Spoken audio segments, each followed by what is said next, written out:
move onward now onto the third talk, and the title is The Dynamics of Social and Technological Change, COVID-19 and Online Learning at the University of Botswana, by Professor Motsomi Marobela. The floor is yours now. Thank you very much, Dr. Ihab, and I also want to extend my great wishes to WASAD for organizing this conference, which is so important and timely. My presentation, as already stated by the chair, I'm looking at change. On the surface, technological change, but also immersed with social change. So by way of introduction, I recognize the profound impact of the coronavirus pandemic on humanity, on life, on work, and on education, especially at our level at higher education, where it has caused dysfunctionality, it has paralyzed education. But I also recognize that it is a great moment because it offers us the opportunities to reinvent and to innovate. Hence, the narrative, we have to move from the normal to the new normal, which is essentially the digital revolution. So I want now to get to my methodology. I come from critical theory. Specifically, I'm using critical realism philosophy of science. Realism essentially, it's fairly new philosophy, but it is gaining quite attention. Essentially, it is saying reality exists independent of our knowledge. So we can discover tomorrow a new planet and we didn't know about it. But I think its major strength is to offer us different levels of understanding phenomena, which is stratification. It gives us an overlap at different levels, from the experiences which we normally see in empirical investigation, down to the level of the actual, where we observe events, and some of the events we don't observe. And the next level is the real or the deep, the level where really we have causal structures and mechanisms that give rise to what we see at the empirical level. And in that multi-layered perspective, we are able, for example, to understand the history and sociology of the pandemic, from basic history, how it's unfolded. I will argue that the coronavirus pandemic is not natural. It is a result of us human beings, our interface with nature, and our motive to accumulate and exploit and do things like, for example, factory farming, where we keep animals and ultimately they give us problems. But also from the context of the politics of education, how education is mediated, how it's funded, relating also this to the economic sphere. For example, we are in an economic crisis. We could not get, for example, some of the things that we want to do online learning, some of the things we want to do to get medication. There's the level of governance and so forth. So that context for me is very important. And I relate that context to the conceptual framework, which is the socio-technical framework, where we see an organization as a holistic system, a dynamic system, a dialectical system which have different components, and those components are related and are interdependent. So, for example, when we try to introduce online learning, it's not just the question of bringing technology. We are changing work, we are changing culture, we are changing and affecting people. And so with that kind of interconnectedness, we can understand that change also is very sensitive. It brings some kind of uncertainty and to a level resistance. So coming down to the case study of the University of Botswana, I've used case study and to use it to show its specific characteristics in terms of its attempt to introduce online learning. The University of Botswana, like other universities, has been disrupted to the extent that actually at some point we have to close. But over time, the university has been growing and actually investing in resources, notably physical infrastructure. But part of that physical infrastructure was technological. For example, they have a whole building which is housing experts in technology, and it has been used for training staff, faculty, to use new technologies. For example, we have had ASAS, we have had ERP, we have had Moodle, but all this changed when the coronavirus hit us. Then the previous training was geared actually using face-to-face training, but with coronavirus, then we are in a crisis. The university started now to consider options of intervening, and it was much more uncoordinated, as you'd expect the crisis. At one point, they were using blue jeans. At another level, individuals were using Zoom, and later on, Microsoft Teams. I think the university has laid a very good foundation for starting this, but they face a number of challenges. And amongst them actually is just the issue of resources. The staff members do not have requisite resources. It followed that when the crisis came, you have to change also your tools. I understood a doctor from UN saying that it is maybe a question of just self-motivation. I think self-motivation is important, but it's not enough.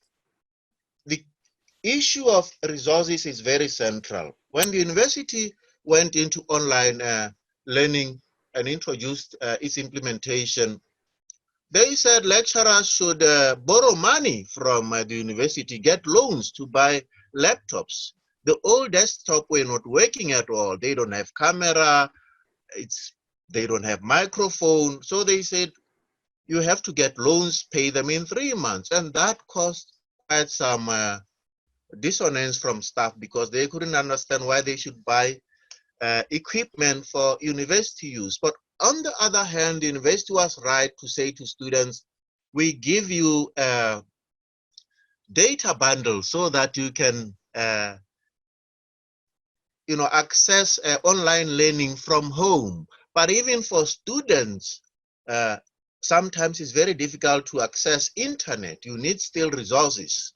As the host was saying, in other parts of Africa, they don't have electricity. So that was one of the major hurdles, the staff. So if you don't give staff these resources, it's going to be very difficult. As I speak now, I'm using my own laptop from home. I'm using my own Wi-Fi from home. So one of the challenges was staff safety. I think the university is trying its best to protect its faculty and staff. But this is really a bit marginal because we don't have testing when you get to university entrance. I think scientific evidence has said mass testing, and one would expect universities to also test. The key thing is temperature, to get your temperature and to sanitize you. If you are around the normal temperature, you are in. But what happened is the next level. But even then, there are days when you get to the university, the temperature is not working, the instrument. So you pass in and you say, why can't I take temperature? Maybe the battery is not working for this. So you can see the level in which actually you can get staff to get infected. Other challenges that we have had is just participation and involvement of staff. I call that democratic participation. When you introduce new things also, you have to carry people with you because they have to own this change in the end. You know, if you have top-down communication and approach to change, ultimately ordinary lecturers, professors will see this as a management change, not their change. So it's very important to carry people around it. There are issues also of governance and structure. Change is not enough at a level of technology. Where we are now, we are in an environment which is really changing, and we need also to change our governance systems, our structure, so that they're agile and flexible and responsive to the new changes. I think the issue of personal protective equipment, I should re-emphasize it. In my humble view, it is the responsibility, though I take personal responsibility, but it is the responsibility of the employer to make sure that you provide the equipment, the resources, the laptops, but also the masks, but also the sanitizer should be freely available so that, you know, you don't get people infected around. I think the issue of transparency also is very important. It's related also to participation, that when there is an infection, for example, it's not enough to say, okay, we have had a case of infection here, we have fragmented the building, and it's okay. We have to provide full information. At the social science, in humanities, in education, we have a case, so that when lecturers go into the building, into class, they are sensitive and aware that we have had a case here. Even though tracing is going on, I'm open to the fact that possibly I might get infected. So overall, I will end by saying, well, the University of Botswana has laid a good basis for online learning and digital learning. But more needs to be done. We have challenges. Issues of motivation of staff are at the center of change. If people are not motivated, if people don't have requisite resources, it is very difficult ultimately to see the benefits of online learning and its impact on the university's mission of excellence, so to speak. So I will end here, and thank you very much, and take questions and comments. Thank you very much, Professor Marobela, for such an insightful presentation. Very kind, well done. And good that you, although all these challenges, but you're still progressing, and the university is collaborating with the staff and students and running their program as much as they can. Yeah. Yes, thank you. So we open now the floor for question, please, and we have 3 minutes before we break.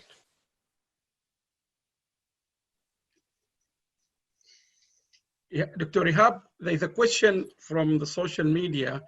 The question is simply saying, what these countries should do. I mean, they are struggling with electricity, internet in particular. What can we offer? They're asking us, but I don't know. I don't have the answer really. Yeah. But probably also Dr. Petro is now also on. The question is, what can they do? What is the solution? There is not evenly benefiting everyone. So they're saying to us, what can they do? Africans. I have just been in the chat with also Ula from Sudan. She said electricity is being cut from 6 o'clock. So they can't do anything. So, I mean, this is a question. I mean, I'm just telling you what has been in the social here. Yeah. That's a true challenge. And if Professor Dimitriou can just highlight, and Professor Marobela as well.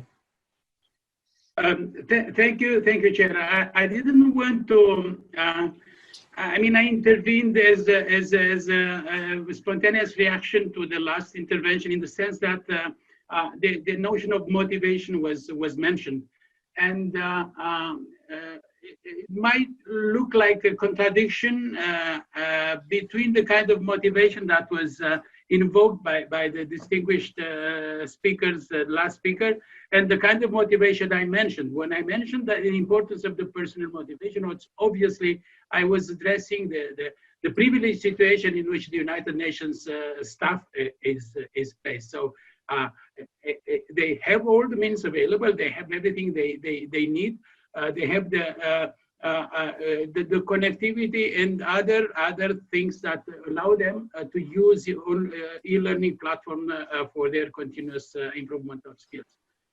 So it's not the case. It's not the case for all the potential beneficiaries. There might be people highly motivated personally, but who are not in a position to take advantage of that technology. So I would see that this is where we should converge under the Agenda 2030. It is to expand the use of technology in the most remote areas and for the people in need. And then, of course, that will allow them to get access to that kind of learning. And we have already the example of mobile phones. It is, it is the most mobile, so to say, technology. It replaced amazingly the land phones network, which was improving very slowly, expanding very slowly. So I think at the end of the tunnel, there is some light, but of course we have to make an effort together. And this is where also the private sector partners should come in, because it is also in their advantage to expand to their market. So it might be a case of win-win situation if we converge this this interest of the learners, of the universities, of the private sector suppliers of the technology, and many others. Thank you. Over to you. Thank you very much. Professor Marobela would like to add something here regarding the challenge faced by some remote area in Botswana.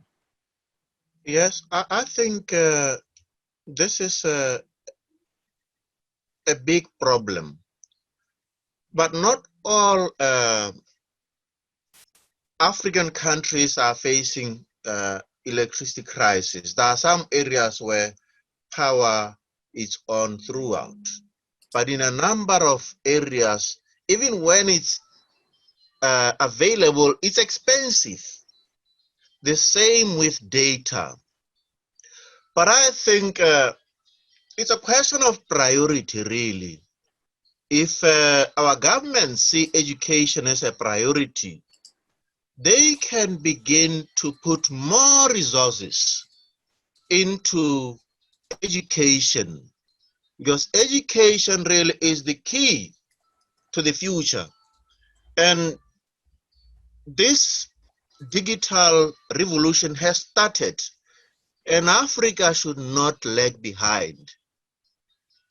We have to still go back and say, we are still having developmental states in Africa, and therefore the role of government is central. Education is a right, not a privilege.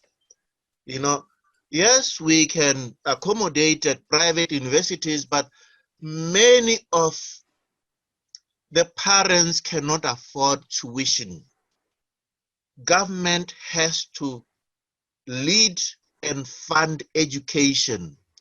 There are other projects that have been started by governments in Africa that are basically self-saving, corruption. And this is where really I think a question of leadership also is very important, related to saying we want Africa also to be at the forefront of this change. It's not just technology, we need resources. And if we do that, we can begin to see young Africans developing applications that they can also use and to be used globally. We have to put money into education. Thank you.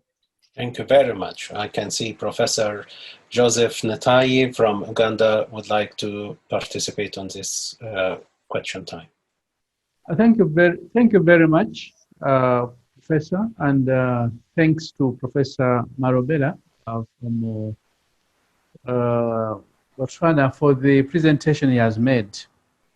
Professor, you did say that you like critical realism very much, meaning that you really borrow a lot from the works of Basker, who believes that actually the real world is a little bit different from the observed world.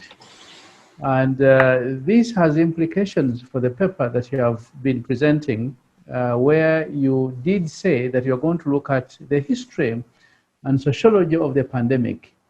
I expected to see critical realism in the sociology of the pandemic, so that we really get to understand exactly how the theoretical underpinnings that have been used in the past to explain pandemics versus the reality out there somehow differs. Unfortunately, I didn't get this. Maybe I missed it a little bit. Can you throw some light on this? Yes, thank you. I don't think I said in this paper I delve on the sociology of the pandemic. I only gave an example to say, for example, with critical realism, you can actually go to the deeper level and using it to understand the history and sociology of the pandemic. And if you look at my literature review, which you will look later, you'll note that actually, I have in fact actually noted that on the surface, we might actually look at this disease as a natural phenomena, but it is not. It is a result of actually capitalist accumulation, which has started actually to intervene in nature, and in the process, you know, affected the food chain and all those issues, and then they come to health. So I think it is fair to say, no, I didn't say I'm using critical realism to give a sociology of this pandemic. But having said that, as you rightly say, following Basker, there are events that are observable on the surface.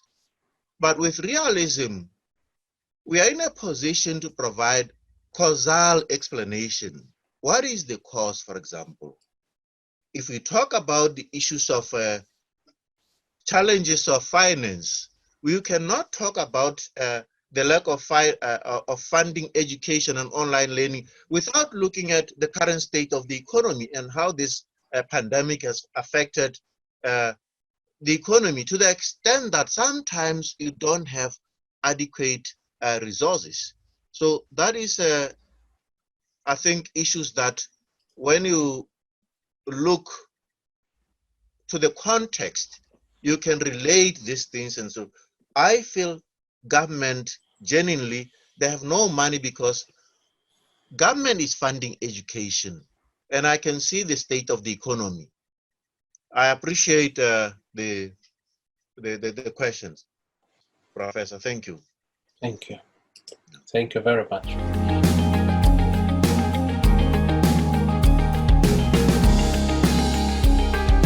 So please remember, if we all help and do a little bit, it will make a big difference.